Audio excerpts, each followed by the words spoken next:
Qué emoción y qué privilegio poder compartir la palabra del Señor. Hoy les quiero, antes de empezar, hacer una pregunta. ¿Cuál fue la charla o cuál fue la conferencia que a ustedes les llamó tanto la atención que jamás olvidarían? Piensen un minuto. Quizás alguna vez que o tuvieron una charla personal o una predicación o una charla que ustedes agarraron y la atesoraron en el corazón. Esa charla importante. Yo tuve una, me acuerdo claramente en mi casamiento, fue el consejo que nos dio el pastor esa noche y eso quedó grabado en mi cabeza como algo súper importante. En esta mañana lo que vamos a hacer es reflexionar en una charla, en un espacio de lo que dijo una persona que quizás no es tan conocida, que es un hombre que se llama Zacarías, pero fue tan importante que Lucas, el autor de uno de los evangelios, lo dejó escrito ahí. Y para un poco ponerlos en contexto de quién era este hombre, porque hay personajes en la Biblia que uno conoce más, pero quizás a Zacarías no se lo conoce tanto. Entonces voy a hacerle un pequeño contexto histórico de quién era él. Zacarías es un pastor que vive unos 7 años antes de Cristo en Jerusalén. ¿Y qué había pasado en Jerusalén en esa época? ¿Cuál era el entorno que él tenía? Primero es que habían sido ocupados o colonizados en ese momento por los romanos. Estaban bajo la presión de los romanos. Pero ellos venían de una historia muy dura. 580 años atrás habían sido llevados al exilio en Babilonia, habían sufrido mucho eso. 70 años después, por obra de Dios, ellos vuelven y empiezan a reconstruir con mucho sacrificio la ciudad. Levantan los muros, después de a poco levantan el templo, se renueva todo lo que se hacía en el templo, pero son asediados otra vez más y en toda la historia de los macabeos es una historia muy triste que vive ese pueblo de Israel. Y llega estos días en los que le estoy contando, en que Zacarías, siendo un sacerdote, un hombre ya mayor, entra al templo a ofrecer el incienso. A él le tocaba esa parte ese día. Cuando está ahí adentro, aparece un ángel y le da una profecía. Él tiene como esa visión del ángel, y el ángel le dice, vas a ser papá, vas a tener un hijo, y ese hijo va a ser muy importante. Este hijo va a ser un profeta.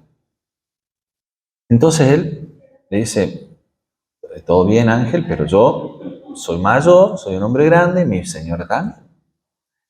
Y le dice, bueno, como no creíste mi palabra, vas a quedar mudo. Y él entonces sale de ahí y está completamente mudo. La gente se dio cuenta que él había estado en el templo más tiempo de lo debido. Entonces dice, bueno, tuvo una visión de Dios. Realmente este hombre tuvo una visión de Dios. Al poco tiempo, el mismo ángel se le aparece a María y da la anunciación de Jesús. ¿Sí? Le explica que ella va a ser madre y ella va a visitar a Elizabeth, la esposa de Zacarías, que para ese momento, 6 meses después, ya estaba embarazada. Cuando María entra en la casa de Elizabeth, el bebé escucha la voz, salta en el vientre y se llena del Espíritu Santo y alaba a Dios. 3 meses después, da a luz Elizabeth a este niño, que es Juan el Bautista. Cuando nace, le dicen, bueno, ¿qué nombre le vamos a poner? Y ahí se estilaba mucho repetir el nombre del padre o nombres que hayan estado en la familia.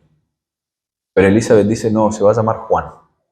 Entonces le dicen al padre, realmente se va a llamar Juan, y él escribe en una tabla y pone, Juan es su nombre. Y cuando él escribe eso, recupera la capacidad de hablar. Ahí empieza a hablar de nuevo. Entonces, con todo este contexto que tenemos, vamos a leer la Biblia para ver qué dijo Zacarías. ¿Sí? Imagínense la emoción de lo vivido de este hombre, ¿no? Porque vio una visión.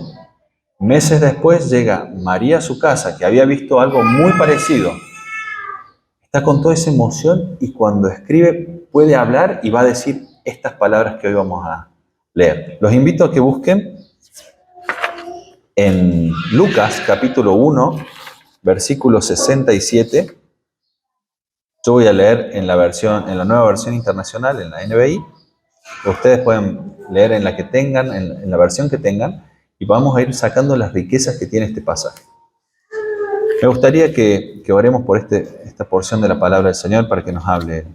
Señor, te pido que ahora que vamos a leer tu palabra, tú nos hables, que podamos tener una vivencia de conocerte cada vez más, Señor, y que tu palabra pueda ser importante en nuestras vidas y en nuestros corazones.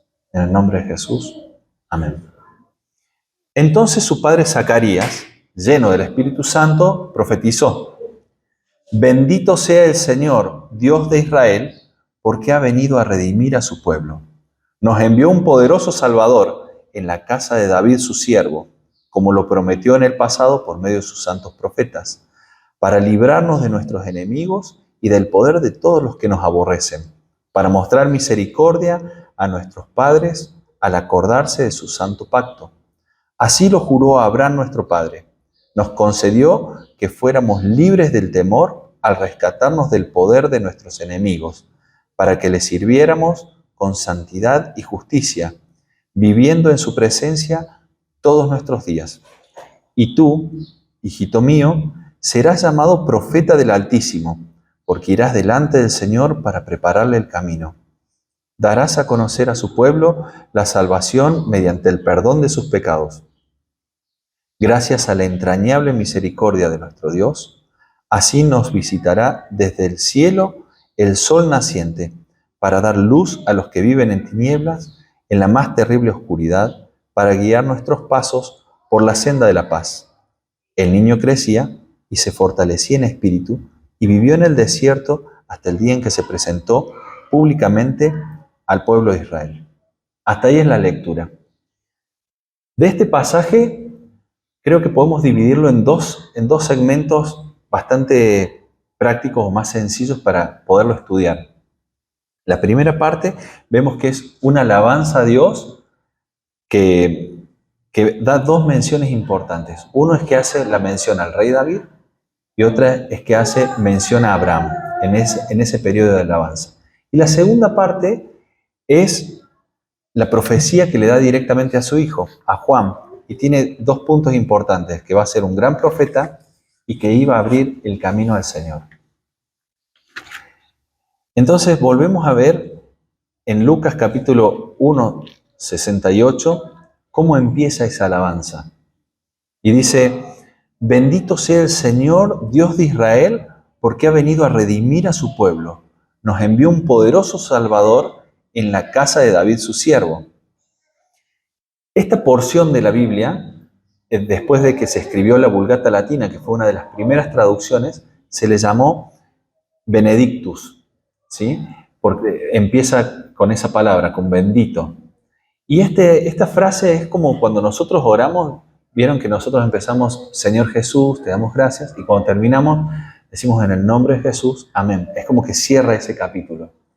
Este bendito sea el Señor era una expresión súper común en el Antiguo Testamento y también en el Nuevo Testamento como forma de empezar una alabanza o una bendición a Dios. Acá, bueno, yo mucho de esto lo estudié de uno de los libros de John MacArthur, que es sobre la interpretación del libro de Lucas, y hay unos, por lo menos 30 versículos que nos dan ejemplos de esto. Uno de ellos está en Génesis 24-27, que es la historia cuando el siervo de Abraham va a buscar una esposa para el hijo de Abraham, que vuelve para que sea un familiar de Abraham. Y cuando la encuentra, este hombre dice estas palabras, está en Génesis 24-27, que dice: Bendito sea el Señor, Dios de mi amo Abraham, y sigue. ¿Sí? Es como esta expresión, bendito sea el Señor. En Ruth, capítulo 4, versículo 14, después de que pasa toda una historia que es muy interesante para estudiarla y para verla, las mujeres le dicen a Noemí: alabado sea el Señor, o bendito sea el Señor que no te ha dejado sin redentor. Y así esto es simplemente como ejemplo de cómo se usaba ese bendito sea el Señor. Ahora me lo imagino yo a Zacarías, ¿con qué expresión dijo bendito sea el Señor? No es como algo dogmático o repetitivo que es, bueno, bendito sea el Señor, que tal, no. Sino que él, en la emoción de poder volver a hablar, de haber visto los milagros de Dios en su vida, realmente es Bendito sea el Señor, Dios de Israel, que nos ha redimido. Es eso profundo del corazón. Y miren qué dice Pablo acá en Efesios capítulo 5, versículo 19. Dice, anímense unos a otros con salmos, con himnos y canciones espirituales. Canten y alaben al Señor con el corazón, dando siempre gracias a Dios el Padre por todo, en el nombre de nuestro Señor Jesucristo. Es importantísimo ese corazón con el que tenemos que alabar a Dios. ¿Sí? Bien. Y la segunda frase que dice es, porque ha venido a redimir a su pueblo. ¿Y qué es redimir? Redimir es pagar un precio por la libertad de alguien. Hoy, por ejemplo, si hay alguien en la cárcel, nosotros tenemos quizás dos formas principales de sacarlo. Una es de una forma violenta, que las películas es como que ponen nos dan un montón de opciones, de ser, no sé, romper la cárcel, esas películas que matan a todos antes de sacar a la gente de ahí de la cárcel. Y si no, la forma más lógica sería pagar la fianza, ¿sí? Acá, en la profecía de Zacarías, dice, porque ha venido a redimir a su pueblo, es decir, vino a pagar la fianza para que ellos sean libres. Ese pago, nosotros sabemos cómo fue y qué fue. Y fue la muerte del Señor Jesús en la cruz. Eso es redimir a su pueblo. Él vino a pagar por la libertad de su pueblo. Y nos envió un poderoso Salvador, dice el versículo. Ahí en otras versiones dice, y nos ha levantado un cuerno de salvación. Yo cuando lo leí la primera vez digo, ¿qué cuerno tiene que ver el cuerno en este momento? Porque la verdad, ¿viste? No es algo que nosotros usemos, pero en el Antiguo Testamento sí se usaba mucho. En el Antiguo Testamento, por ejemplo, en las profecías de Daniel, en el capítulo 8 de Daniel, habla de un carnero que tenía dos cuernos y era representando a una civilización que iba a tener el poderío y que después iba a venir otro que era un chivo con un cuerno grande que iba a derribar a eso. Y eso de los cuernos habla del poder grande que tenían estas civilizaciones para derribar a alguien. Es decir, que ellos lo utilizaban, esta expresión, como algo poderoso. Y está perfecta la traducción acá que dice, nos envió un poderoso Salvador. Pero ellos cuando entendían el cuerno es como que entendían esta forma de gran fuerza para vencer. Poderoso Salvador. Y tenía que ser del linaje real de su siervo David. Eduardo nos enseñó la semana pasada la importancia de que este Salvador sea del linaje de David. ¿Por qué? Porque cuando David quiere construirle casa a Dios, bueno, todo eso lo explicó Eduardo la semana pasada, está en 2 Samuel, versículo 7. David en su corazón dice, yo vivo en una casa hermosa y Dios vive en una carpa, en un tabernáculo. Entonces él en su deseo del corazón dice, quiero hacerle una casa a Dios. Y Dios le dice, bueno, no me vas a construir vos la casa, sino que va a ser uno de mis hijos, pero Dios le da una promesa a David que uno de sus hijos iba a reinar para siempre. Entonces, este Redentor, poderoso Salvador, tenía que ser un hijo de David, tenía que venir de ese linaje, tenía que tener esa sangre. Por eso es importante la mención acá de su siervo David. Y más adelante también menciona, dice, así como juró a Abraham, nuestro padre. ¿Y qué promesa tuvo Abraham? Esta parte es muy interesante porque Dios cuando le pide a Abraham que venga de Ur de los Caldeos al lugar que él le iba a mostrar, le da una promesa a Abraham y le dice, en ti serán benditas todas las familias de la tierra. Entonces, la persona que iba a ser el poderoso Salvador o el Redentor del pueblo tenía que ser de la línea de Abraham, tenía que ser un hijo de Abraham, ¿sí? Porque a través de Abraham iba a ser benditas todas las familias de la tierra, íbamos a tener un poderoso Salvador y ese reinado, ese poderoso Salvador iba a ser eterno. Por eso es la importancia de todo el Antiguo Testamento, desde mostrarnos desde la creación del mundo, cómo toda la Biblia pasa desde Abraham, cómo Dios cuida esa simiente, pasa por David y llega hasta los días de Jesús, hasta el nacimiento de Jesús. Toda la historia de la Biblia nos cuenta de cómo Dios cuida a ese pueblo por respetar su pacto, por respetar sus leyes. Bien, eso es como la primera parte donde vemos la parte de cómo Zacarías alaba a Dios. Y ahora vamos a ver la parte en que bendice a su hijo, en que da una profecía para su hijo. Y miren con el cariño que le dice, y tú, hijito mío, serás llamado profeta del Altísimo, porque irás delante del Señor para prepararle el camino. Acá, cuando dice profeta del Altísimo, Zacarías ya lo sabía porque el ángel que habla con él se lo dice. Miren lo que dice ahí en Lucas 1.17, si adelantamos un poquito y vamos a Lucas 1.17, dice, el ángel le dice a Zacarías,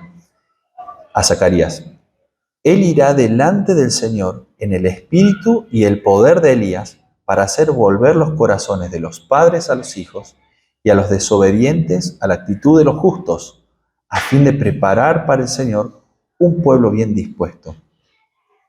En Marcos, capítulo 9, versículo 14, al final, ahí está explicando Jesús, está hablando de Juan el Bautista, y en el versículo 14 dice, y si queréis aceptarlos, él es Elías, el que había de venir. Y esto cumple la profecía que está escrita en Malaquías 4:5, que dice, he aquí, yo les envío al profeta Elías antes de que venga el día del Señor, día grande y terrible. Bueno, y volvemos a lo que hablaba Zacarías en el versículo 77, Lucas 1:77, y dice, darás a conocer a su pueblo la salvación mediante el perdón de sus pecados. Acá en parte Zacarías, el Papa, lo está spoileando a Juan el Bautista, básicamente, porque después Juan el Bautista sale y ¿qué decía Juan el Bautista? Miren, en Lucas 3:3 y 4 dice, y Juan fue por toda la región alrededor del Jordán, predicando un bautismo de arrepentimiento para el perdón de los pecados. Como está escrito en el libro de las palabras del profeta Isaías, voz del que clama en el desierto, preparen el camino del Señor y hagan derechas sus sendas. Es decir, él llamaba la atención del pueblo para que vayan siendo sensibles a la voz del Señor. Miren que dice en Mateos 3:1 y 2, hablando también de Juan el Bautista, dice, en aquellos días llegó Juan el Bautista predicando en el desierto de Judea diciendo, arrepentíos porque el reino de los cielos se ha acercado. Acá está el mensaje, el corazón de lo que Juan tenía que hacer. Ya se lo había profetizado su papá varios años atrás, pero él tenía que decir esto, arrepiéntanse porque el reino de los cielos se ha acercado. ¿Y quién es el reino de los cielos? ¿Quién es? Es Jesús. Jesús es el reino de los cielos. Es arrepiéntanse porque ya está acá, ya llegó. Me gusta también acá en Marcos cómo lo describe, dice Marcos 1:1, principio del Evangelio de Jesucristo, Hijo de Dios. Como está escrito en el profeta Isaías, he aquí yo envío mi mensajero delante de tu faz, el cual preparará tu camino. Voz del que clama en el desierto, preparar el camino del Señor y hacer derechas sus sendas. Juan el Bautista apareció en el desierto, predicando el bautismo de arrepentimiento para el perdón de pecados. Y acá es que abre esa llave de cómo entrar al reino de los cielos. Es el arrepentimiento para el perdón de los pecados. Seguimos con la profecía de Zacarías. Dice, darás a conocer al pueblo salvación mediante el perdón de sus pecados, gracias a la entrañable misericordia de nuestro Dios. Y me gusta mucho otra de las versiones que leí, que dice, gracias a la tierna misericordia de Dios. Y yo me imaginaba, bueno, muchas veces me pasa que tengo que llamarle la atención a alguno de mis hijos o retarlo porque se portó mal. Y uno cuando va a perdonar, uno tiene formas de perdonar. Uno puede perdonar de una forma, bueno, te tendría que reventar, pero no te reviento porque no puedo, pero bueno, te perdono. O uno puede perdonar con amor, como uno mira con amor a su hijo. Y me encantó porque acá dice, gracias a la tierna misericordia de Dios. Él está hablando de que iba a perdonar los pecados de su pueblo gracias a la tierna misericordia de Dios. Y veo en esto un Dios tan amoroso a la hora de acercarse a su pueblo, Me gustan otras versiones que dice, a causa de su misericordia compasiva, o de su compasiva misericordia, ese amor tierno que nos tiene Dios a nosotros. Así nos visitará desde el cielo el sol naciente, para dar luz a los que viven en tinieblas, en la más terrible oscuridad, para guiar nuestros pasos por la senda de la paz. ¿Y quién es ese sol naciente que iba a venir para dar luz a los que viven en tinieblas? ¿De quién creen que está hablando ahí? Del mismo Señor Jesús. Él es el sol naciente. Dice, para guiar nuestros pasos por la senda de la paz. Y una de las cosas que es luz a los que están en oscuridad, bueno, ya Manuel nos enseñó hace 2 domingos atrás, en Isaías 9, dice, el pueblo que andaba en tinieblas ha visto gran luz. A los que habitaban en tierra de sombra de muerte, la luz ha resplandecido sobre ellos. Jesús es la luz del mundo, es la persona que necesitamos que venga para mostrarnos el pecado, para que podamos arrepentirnos y volver a Él. Y para guiarnos al camino de la paz. Y para esto los quiero llevar a Lucas capítulo 7, versículo 48. Y para introducirlos les voy a contar el contexto de esta situación. Jesús está en la casa de Simón, de un fariseo que es invitado a cenar. Él entra, está allá con ellos, y entra una mujer la cual tiene quizás mala fama, se pone a los pies del Señor Jesucristo y empieza con sus lágrimas y con un perfume lo derrama a sus pies y empieza a limpiar sus pies. Entonces este fariseo le dice, piensa dentro de su corazón y dice, este hombre no sabe con quién está.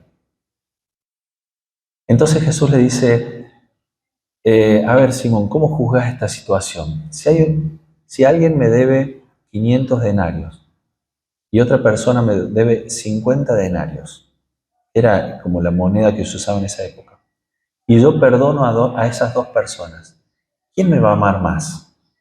Y él dice, bueno, el que te debía más te iba a amar más. Dice, claro, y esta es la situación. Ella tenía muchos pecados, por eso ama mucho. Y dice, vos no me recibiste con un beso, ella no ha dejado de besar mis pies. Vos no lavaste mis pies, ella no ha dejado de lavarlos. Y le hace toda la referencia a que él lo atendió sin ningún detalle y ella lo estaba atendiendo a Jesús con mucho detalle. Pero quiero que hagamos foco en lo que Jesús le dijo a esa mujer. Entonces, en el capítulo 7, versículo 48 de Lucas dice, entonces Jesús le dijo a la mujer, tus pecados han sido perdonados. Los que estaban sentados a la mesa con él comenzaron a decir entre sí, ¿quién es este que hasta perdona pecados? Pero Jesús le dijo a la mujer, tu fe te ha salvado, vete en paz. Cuando encontré este versículo, yo venía leyendo, ¿vieron las letras rojas que están en la Biblia? De las palabras que solamente dice Jesús. Y yo le voy a leer de nuevo las palabras que dice Jesús, que le dice a esta mujer.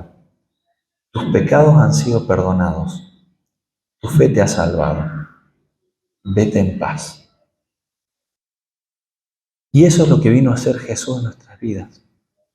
Cuando nosotros llegamos a la fe a través del arrepentimiento, nosotros nos arrepentimos de nuestros pecados y tenemos fe en el Señor Jesucristo, el Señor Jesucristo hace esto con nosotros y nos dice, tus pecados han sido perdonados, tu fe te ha salvado, vete en paz.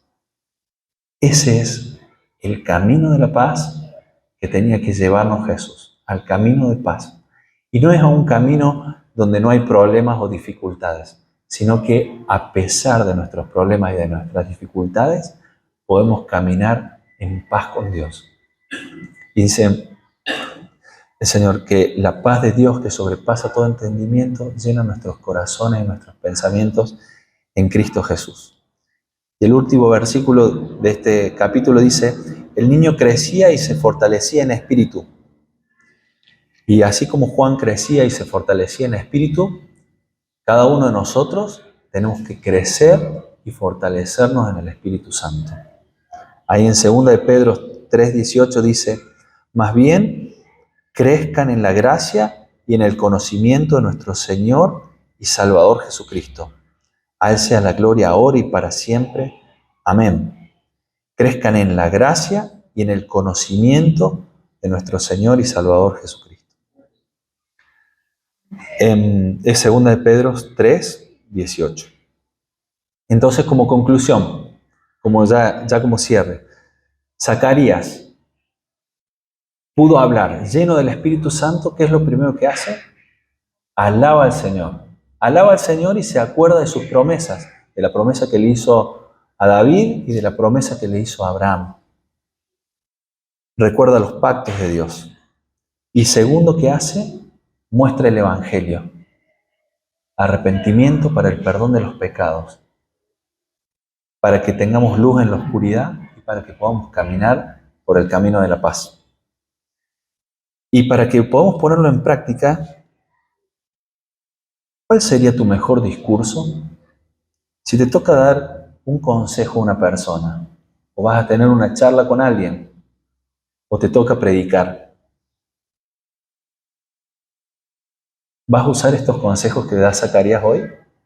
¿Los vas a tener presente? ¿Está Jesús en medio de tus palabras en el día a día? ¿Alabás periódicamente a Dios? Bueno, que nuestro hablar siempre pueda guiar a la gente al Señor Jesucristo. Y este es el mensaje de hoy, ¿sí? ¿Oramos?